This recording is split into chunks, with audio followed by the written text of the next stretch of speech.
السلام علیکم ورحمۃ اللہ وبرکاتہ۔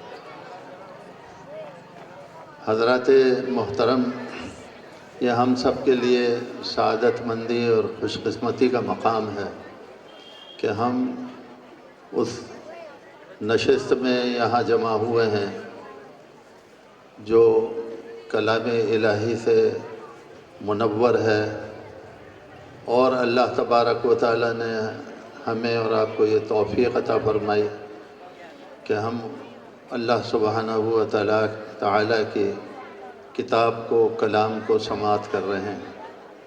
یہ وہ کلام ہے جو عظمت والا کلام ہے، یہ کلام شاہی ہے، اور اس سے بڑی کوئی کتاب اور اس سے بڑا کوئی کلام دنیا میں نہ آج تک ہوا ہے، کائنات میں نہ ہوگا۔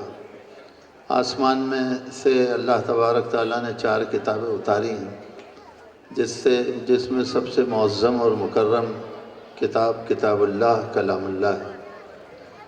اسی سے ایمان والوں کے انوارات اور برکات، اور اسی کے ذریعے سے اس کے ہر حرف پر انسان کے درجے بلند ہوتے ہیں۔ بڑی خوش قسمتی ہے ان والدین کی جو اپنے بچوں کو قرآن کریم کی تعلیم سے آراستہ اور پیراستہ کر رہے ہیں۔ ہمارے لیے محسنین وہ حضرات ہیں جو ہمارے علماء اکرام یہاں تشریف فرما ہیں، وہ ہماری زندگیوں میں 4 چاند لگا رہے ہیں۔ جب تک کتاب اللہ، کلام اللہ دنیا میں باقی ہے، ایمان اور اسلام کی بقا، اس کی فلاح، اس کی سالمیت، اس کی اشاعت باقی ہے۔ اس لیے کوشش اس بات کی جائے کہ ہم کلام الہی کی جو محنت کرنے والے حضرات ہیں ان کا ادب کریں، احترام کریں، اور ان کی عظمتیں ہمارے دلوں میں ہوں۔ اسی کے ذریعے سے آخری ایک بات عرض کروں گا کہ مسجد اللہ کا گھر ہے۔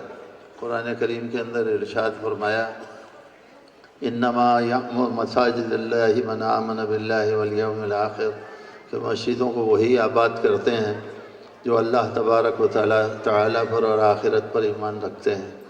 میرے دوستو عزیزو، یہ وہ کلام ہے جس کے ذریعے سے ہمارے علماء، ائمہ، حفاظ اعظام کی عظمت اور وقار سربلندیوں کو پہنچتا ہے۔ یہ محراب و منبر کی زینت ہے۔ اگر بادشاہ وقت بھی آئے تو بھی وہ ان کا امام نہیں بلکہ مقتدی بن کر کے پیچھے رہے گا۔